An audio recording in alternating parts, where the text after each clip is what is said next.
తన అరెస్ట్ ను సవాల్ చేస్తూ రఘురామకృష్ణంరాజు వేసిన హౌస్ మోషన్ పిటిషన్ ను హైకోర్టు డిస్మిస్ చేసింది. బెయిల్ కోసం సిఐడి కోర్టుకు వెళ్లాలంటూ హైకోర్టు సూచించింది. ఇదే సమయంలో రఘురామ ఆరోగ్యం కోసం అన్ని జాగ్రత్తలు తీసుకోవాలని సిఐడి అధికారులకు హైకోర్టు సూచించింది. మరింత సమాచారం మా ఢిల్లీ బ్యూరో చీఫ్ రామారావు నుండి తెలుసుకుందాం. రామారావు, అంటే ఇప్పుడు రఘురామకృష్ణంరాజుపై ఏపీ బ్యూరో చీఫ్ రామారావు నుండి తెలుసుకుందాం.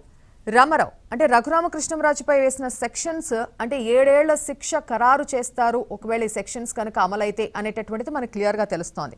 మరి high court house motion petition dismiss చేసిన ఈ నేపథ్యంలో నెక్స్ట్ వారికి అనుకూల ఫలితాలు వచ్చే అవకాశాలు ఉన్నాయంటారా? కాంతి, రఘురామకృష్ణరాజు మీద నమోదైన సెక్షన్లలో మొదటి సెక్షన్ 124A ఏదైతే ఉందో ఆ సెక్షన్ 3 సంవత్సరాల నుంచి యావజ్జీవం వరకు అంటే లైఫ్ ఇంప్రిజన్మెంట్ వరకు కూడా పడే సెక్షన్ అది. అంటే ఆ సెక్షన్ కింద ఉన్న పనిష్మెంట్ ప్రొవిజన్ అది. అందువలన ఈ సెక్షన్ 7 సంవత్సరాలు పడేవి మిగతా సెక్షన్లు. బట్ ఈ సెక్షన్ కింద మాత్రం తప్పనిసరిగా 3 సంవత్సరాల నుంచి లైఫ్ ఇంప్రిజన్మెంట్ వరకు కూడా ఇందులో పడే అవకాశం ఉంది. ఈ నేపథ్యంలో ఆయనకు సంబంధించిన కేసులో 4 సెక్షన్లలో కూడా అండర్ సెక్షన్ 124A అని చెప్పి క్లియర్ గా ఉంది. అందువలన దీన్ని సెడిషన్ అంటారు, రాజద్రోహం అని కూడా చెప్తారు. ప్రభుత్వానికి వ్యతిరేకంగా కుట్ర పన్నటం, ప్రభుత్వాన్ని కూల్చేసే కుట్ర అంటే రాజద్రోహం కిందకి ఈ సెక్షన్ వస్తుంది.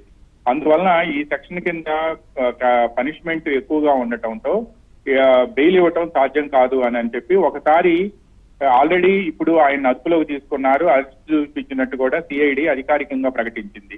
తర్వాత ఆయన బెయిల్ కి కోసం దరఖాస్తు చేసుకోవాలి, కన్సర్న్ కోర్టుకి వెళ్ళమని చెప్పి ఇప్పుడు హైకోర్టు ఆదేశించింది. ఈ నేపథ్యంలోనే ఆయన ఇప్పుడు ప్రస్తుతం గుంటూరులో సిఐడి కోర్టుగా డిజిగ్నేట్ అయిన 6th మెట్రోపాలిటన్ మ్యాజిస్ట్రేట్ కోర్టు ముందు ఆయన ప్రవేశపెట్టబోతున్నారు.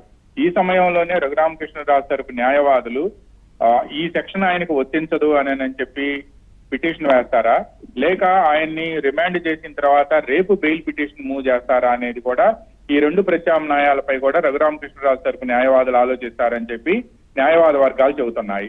అయితే మరోవైపు ఈ కేసుకు సంబంధించి మా రఘురామకృష్ణరాజు తరపున ఏదైతే 124A పెట్టారో ఐపీసీలో, ఈ సెక్షన్ కింద ఆయన భావ ప్రకటన స్వేచ్ఛ ఉంది. ఒక ప్రజాప్రతినిధిగా, ఎంపీగా ప్రజల సమస్యలను ప్రస్తావించడమే కాకుండా సంక్షేమ అభివృద్ధి కార్యక్రమాల్లో లోటుపాట్లను ప్రభుత్వం దృష్టికి తీసుకువెళ్లేందుకు ఆయనకి మాట్లాడే హక్కు ఉంది. ఇది రాజ్యాంగం ప్రసాదించిన ఫ్రీడమ్ ఆఫ్ స్పీచ్ అంటే భావ ప్రకటన స్వేచ్ఛకు వ్యతిరేకంగా ఆయన హక్కులను హరించే విధంగా ఈ సెక్షన్ పెట్టారు అని చెప్పి ఆయన తరపు న్యాయవాదులు వాదిస్తూ ఉన్నారు. ఇదే వాదనని కోర్టులో వినిపించేందుకు కూడా వాళ్ళు సిద్ధం అవుతున్నారు. ఒకవేళ వాళ్ళు దీని మీద నేరుగా సిఐడి కోర్టును ఆశ్రయించాలి అని చెప్పి హైకోర్టు ఆదేశించడంతో అక్కడికి వెళ్తారా లేక ఈ లోపు సుప్రీంకోర్టు తలుపులు తడతారా అనేది కూడా ఇంకా తేలాల్సింది. ఎందుకంటే ఇటీవల కాలంలో సుప్రీంకోర్టు ఒక జడ్జిమెంట్ ఇచ్చింది. ఏంటంటే అందులో ప్రధానంగా 7 సంవత్సరాల లోపు శిక్ష పడే కేసులు ఏవైనా ఉంటే అటువంటి కేసుల్లో ఈ పాండమిక్ సమయంలో నిందితులు ఎవరిని కూడా అరెస్ట్ చేయకూడదు అని చెప్పి సుప్రీంకోర్టు ఒకవైపు చీఫ్ జస్టిస్ ఆధ్వర్యంలో ఉన్న ధర్మాసనం ఇటీవల ఆదేశాలు జారీ చేసింది. అయితే దీనికి కాంట్రరీగా అంతకు ముందు ఏదైనా సరే ఒక వ్యక్తి మీద ఒక కేసు పెట్టినప్పుడు ఆ కేసు దర్యాప్తు జరగకుండా కూడా కోర్టులు జోక్యం చేసుకోకూడదు, దర్యాప్తును జరగనివ్వాలి, దర్యాప్తు అధికారికి ఆ స్వేచ్ఛనివ్వాలి అని కూడా అంతకు ముందు మరొక జడ్జిమెంట్ కూడా సుప్రీంకోర్టు ఇచ్చి ఉంది. అందువలన ఈ 2 జడ్జిమెంట్లు ఒకవైపు ఏమో రఘురామకృష్ణరాజుకు సంబంధించి 7 సంవత్సరాల్లో పడే కొన్ని సెక్షన్లు ఉన్నాయి, కానీ 124A మాత్రం దానికి భిన్నమైన సెక్షన్. సెడేషన్ కావటంతో ఈ సెక్షన్ కింద క్యాపిటల్ పనిష్మెంట్ ఉండటంతో పనిష్మెంట్ లైఫ్ వరకు కూడా ఉండటంతో అందువలన ఈ కేసులో సుప్రీంకోర్టు తీర్పుని అన్వయించడం మాత్రం సాధ్యం కాదు అని చెప్పి ప్రభుత్వం తరపు న్యాయవాదులు చెబుతున్నారు. కానీ దర్యాప్తును చేయకుండా అసలు అడ్డుకోవటం గాని, దర్యాప్తు అధికారి విధుల్లో జోక్యం చేసుకోవటం గాని, లేకపోతే దర్యాప్తును ప్రాథమిక దశలోనే నిలిపివేయటం గాని చేయకూడదు అని, దర్యాప్తును పూర్తిగా సాగనిచ్చేందుకు స్వేచ్ఛనివ్వాలి అని చెప్పి కూడా సుప్రీంకోర్టు ఓ తీర్పు ఇచ్చింది.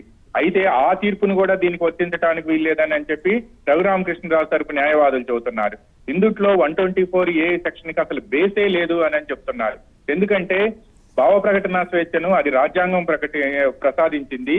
ఆ రాజ్యాంగం ప్రసాదించిన భావ ప్రకటన స్వేచ్ఛను ఆయన మాట్లాడారు, ఒక ప్రజాప్రతినిధిగా మాట్లాడారు కాబట్టి ఆ ప్రజాప్రతినిధికి మాట్లాడే హక్కు ఉంది.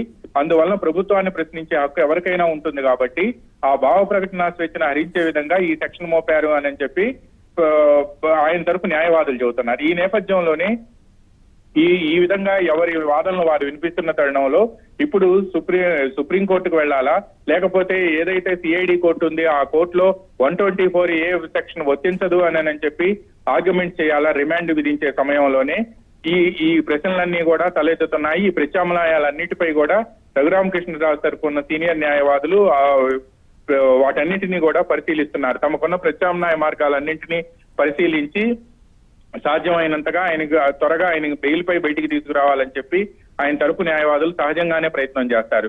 ఇప్పుడు మరికొద్దిసేపట్లో హైకోర్టు ఆయన బెయిల్ పిటిషన్ డిస్మిస్ చేయడంతో పైగా కింద కోర్టుకు బెయిల్కు వెళ్ళాలి అని చెప్పి ప్రభుత్వం ఆయన తరపు న్యాయవాదులకు సూచించడంతో మరికొద్దిసేపట్లో గుంటూరు సిఐడి ప్రాంతీయ కార్యాలయంలో ఉన్న రఘురామకృష్ణరాజుని లంచ్ తర్వాత ఆయన తీసుకువెళ్లి సిఐడి కోర్టులో ప్రవేశపెట్టే అవకాశం ఉంది. ఆ రిమాండ్ సందర్భంగా ఏం జరుగుతుంది అనేది ఇప్పుడు ఆసక్తికరంగా ఉంది. రిమాండ్ కి సంబంధించి రిమాండ్ రిపోర్టును కూడా కోర్టుకి సిఐడి దాఖలు చేయాల్సి ఉంది. ఆయన నిన్న సాయంత్రం రాత్రి 9:40 హైదరాబాద్ నుంచి గుంటూరు తీసుకొచ్చారు. గుంటూరు సిఐడి ప్రాంతీయ కార్యాలయంలో గత రాత్రి కూడా దాదాపుగా 12:30 గంటల వరకు కూడా ఆయన విచారించినట్టు సమాచారం అందుతుంది. ఈ రోజు ఉదయం కూడా మళ్ళా విచారించారు. ఈ విచారణకు సంబంధించి ఆయన చెప్పిన అంశాలు ఏంటనేది కూడా ఆ రిమాండ్ రిపోర్ట్ లో పేర్కొనాల్సి ఉంటుంది. ఈ రిమాండ్ రిపోర్ట్ లో పేర్కొన్న అనంతరం ఆ రిమాండ్ రిపోర్ట్ ని న్యాయమూర్తి పరిశీలించి ఆయన్ను రిమాండ్ కు పంపే అవకాశాలు ఉన్నాయి అని చెప్తున్నారు. ఈ సందర్భంగా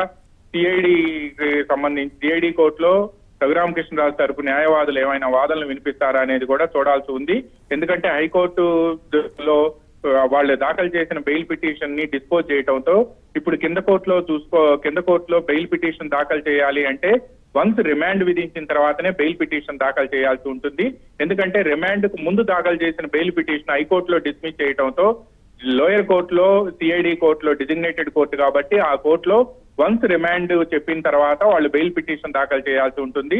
ఈ రోజు బెయిల్ పిటిషన్ దాఖలు చేస్తారా, లేకపోతే రేపు ఆదివారం కావటంతో సోమవారం బెయిల్ పిటిషన్ దాఖలు చేస్తారా అనేది కూడా చూడాల్సి ఉంది. ఈ ప్రత్యామ్నాయాలన్నింటినీ కూడా రఘురామకృష్ణరాజు తరపు న్యాయవాదులు పరిశీలిస్తున్నారని చెప్పి సమాచారం అందుతుంది. కాంతి రామారావు, అయితే ఇప్పుడు high court house motion petition dismiss చేయడంతో పాటు అలాగే కోర్టు వారి ఆరోగ్య పరిస్థితిపై కూడా కాన్సన్ట్రేట్ చేయాలని చెప్పారు. అంటే ఇప్పుడు వరకు కొంతమంది టీడీపీ నేతలను అరెస్ట్ చేసినప్పుడు వారు కరోనా బారిన కూడా పడ్డారు. ఇప్పుడైతే రఘురామ ఆరోగ్య పరిస్థితి కూడా బాలేదు, వారు హార్ట్ పేషెంట్ కూడా. అలాగే ఇప్పుడు కోవిడ్ పరిణామాల మధ్య వారిని ఎంత సేఫ్ గా పెట్టే అవకాశాలున్నాయి, వారిని ఎక్కడుంచే అవకాశాలున్నాయి? కాంతి, ఈ రోజు హైకోర్టులో జరిగిన విచారణ సందర్భంగా ఇరుపక్షాల వాదనలు విన్న తర్వాత న్యాయమూర్తి ఆర్డర్ ని డిక్టేట్ చేసే సమయంలో ఆయన డిక్టేషన్ అయిపోయి ప్రొనౌన్స్ చేస్తున్న తర్వాత వెంటనే రఘురామకృష్ణరాజు తరపున ఆయన సుప్రీంకోర్టు సీనియర్ న్యాయవాది ఆదినారాయణరావు వాదనలో వినిపించారు.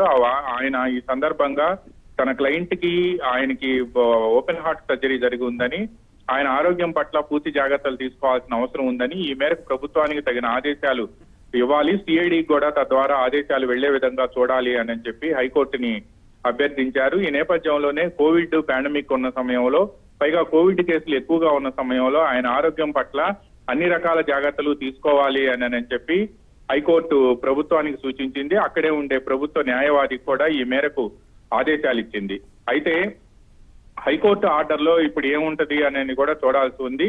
కింద కోర్టుని త్వరగా సాధ్యమైనంత త్వరగా బెయిల్ పిటిషన్ మీద నిర్ణయం తీసుకోవాల్సిందిగా అక్కడ చెప్పినప్పటికీ కూడా ఆ లైన్ ఆర్డర్ లో లేదు అని చెప్తున్నారు.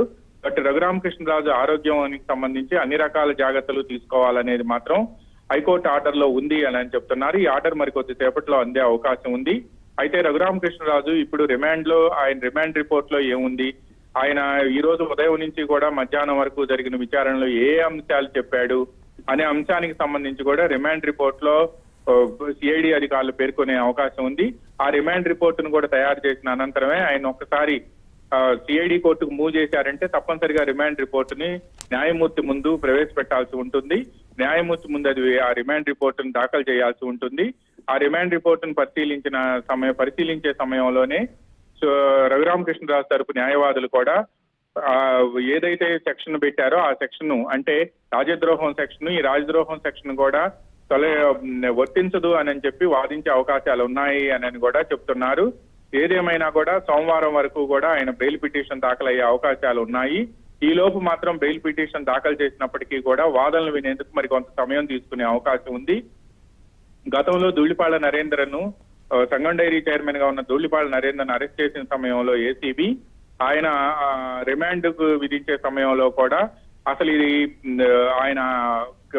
ఆయనపై పెట్టిన కేసులు చెల్లవు అని చెప్పి రిమాండ్ కి ఇవ్వవద్దు అని చెప్పి కూడా అప్పట్లోనే కూడా ఇదే సుప్రీంకోర్టు సీనియర్ న్యాయవాది ఆదినారాయణరావు వాదనలు వినిపించారు. దాదాపుగా 2.5 గంటల పాటు ఈ వాదనలు కూడా జరిగాయి. అయితే ఆ తర్వాత ఏసీబీ కోర్టు న్యాయమూర్తి ఆయన రిమాండ్ కి పంపారు. ఆ తర్వాత కూడా నరేంద్ర కేసులో సంగం డైరీ కేసులో చాలా పరిణామాలు చోటు చేసుకున్నాయి. ఇప్పుడు రఘురామకృష్ణరాజు వ్యవహారంలో కూడా సిఐడి అధికారులు ఏవైతే 4 సెక్షన్లు మోపారో ఆ 4 సెక్షన్లు కూడా నాన్ బెయిలబుల్ కావటంతో అందులో ఒక సెక్షన్ సీరియస్ ఎలిగేషన్స్ కావటంతో పైగా పనిష్మెంట్ కూడా ఎక్కువగా ఉండటంతో మిగతా 3 సెక్షన్ల కింద మాత్రం తక్కువ శిక్ష పడే అవకాశం ఉంది. ఈ సెక్షన్ కింద మాత్రం ఎక్కువ ప్రొవిజన్ ఉంది. అయితే ఈ సెక్షన్ ని మాత్రం విత్డ్రా చేయాలి అని చెప్పి ఆదినారాయణరావు లాంటి సీనియర్ న్యాయవాదులు ఈ సిఐడి కోర్టులో కూడా వాదనలు వినిపించే అవకాశం ఉంది. ఇది ఒక మార్గం అని కూడా చెప్తున్నారు. ఇప్పుడు ఏం జరుగుతుందనేది కూడా గుంటూరు కోర్టులో తేలాల్సి ఉంది. కాంతి. రైట్ రామారావు, మరిన్ని అప్డేట్స్ కోసం మళ్ళీ కాంటాక్ట్ చేస్తాం. Thank you.